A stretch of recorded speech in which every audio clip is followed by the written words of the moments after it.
Welcome to the Real News Network. I'm Jessica Devereaux in Baltimore. Today marks the 78th anniversary of the signing of the Social Security Act. In 1935, President Franklin Roosevelt signed the law establishing a new form of economic security for seniors. Here to discuss the history of Social Security and its health today is Nicole Wu. Nicole Wu is the Director of Domestic Policy for the Center for Policy and Economic Research in Washington, D.C. Thanks for joining us, Nicole. Oh, thanks for having me. So, Nicole, can you just give us a brief history of the Social Security Act? How did it come about, the signing of the act in 1935? Well, people might remember that the Great Depression started with the stock market crash in 1929. And in the Great Depression, there was poverty across this country. More than half of the elderly in this country were in poverty, and that was causing huge suffering. So in reaction to people just being poor, starving in the streets, we came up with a number of safety net programs. And one of them is Social Security. It's really more of an insurance program where workers were able to start putting money into basically a pension, but a government-run pension. And this way, it's been keeping seniors out of poverty till this day. If we didn't have it, it would be a lot harder for all Americans. For example, we'd have to support our grandparents and parents in their old age. Okay, and let's talk about Social Security today. What is the current health of the system? Because you hear different views on this. Obviously, people more on the right, they tend to say, oh, we should be raising the retirement age, Social Security. You even hear that from President Obama at times when there are talks about balancing the budget. Social Security is often brought up. What is the real health of Social Security today? And if you could just provide some numbers for our viewers. Oh, sure. So Social Security is often lumped in with other government programs to make it seem really scary. But the fact is that Social Security is facing a small shortfall in the future, but it's really not that serious and it's not unmanageable. For example, right now, Social Security is perfectly able to pay 100% of benefits, and it's going to be able to do so for the next 20 years. After that, it'll be able to pay about 75%, three-quarters of the benefits that are promised. And, you know, nobody likes to see that sort of shortfall, but it doesn't mean it's going completely broke. We've been able to fix these sorts of problems in the past with changes in the payroll tax levels, or how many people pay into the system. What we're looking at right now is that Social Security takes up about 5% of our GDP, our economy. And these long-term 75-year projections show that it'll go up to about 6%. So we're talking about a gap of about 1% of our economy, which really isn't that much. And there are many ways that we can fix that gap. Okay, can you give us some suggestions of how? What has been done in the past? Oh, in the past, they've raised the rate of the payroll tax, and they've also added more workers to qualify for the system, for example, certain government employees. One thing that is really important to know is that there's a cap on the amount of income that's taxed for Social Security.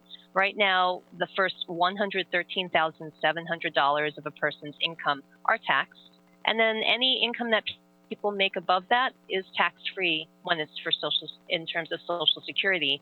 So, you know, someone who's making $250,000 a year is paying only about half the rate into Social Security as the rest of us. Somebody who's making $1.5 million dollars a year is only paying about 10% of the rate of the rest of us. So we could fix almost all of that gap that people talk about by simply raising that cap on the wages of Social Security, taking it away completely, and taxing everyone, rich and poor, at the same rate, and have them contribute the same rate into the Social Security system. So, Nicole, let's talk a bit about the people that say Social Security is unsustainable. What do you make of the argument that the amount of money that is going in is less than the amount of money that will be going out? And secondly, what do you make of those like CEO of Goldman Sachs, Lloyd Blankfein, that says that essentially Social Security is going to be unsustainable when we need to change the system entirely? Are you a bit skeptical about their motives? Well, there are many parts to your question. The first part is whether or not Social Security is actually paying out more than it's taking in right now. And that's absolutely not true. Actually, in 2013, Social Security is projected to take in 28 billion, that's with a B, $28 billion more in than it pays out to retirees. And that's because back in 1983, a number of changes were made to the Social Security system, and they started to build up a surplus because they knew the baby boomers were going to retire. Right now, we have about 2.8 trillion with a T, $2.8 trillion saved up in the Social Security Trust Fund. When people say that Social Security is paying out more than it's taking in, they're not counting the interest that Social Security is making on those over $2.5 trillion in savings. And I know that I have to pay taxes on my interest income, when I do my taxes every year. Interest counts.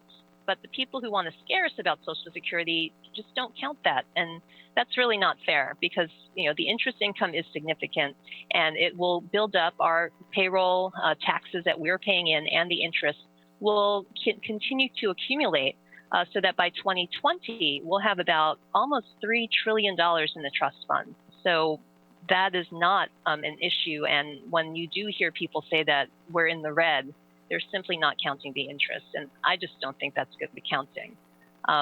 In terms of folks who say that it's a problem and they want to have it in these deficit and budget discussions, that's another sort of red herring. By law, Social Security cannot contribute a dime to the deficit. The law says that Social Security can only pay out what it has in its trust fund. And that's why I was saying that in about 20 years, it'll be able to pay out only 75% rather than 100% of benefits.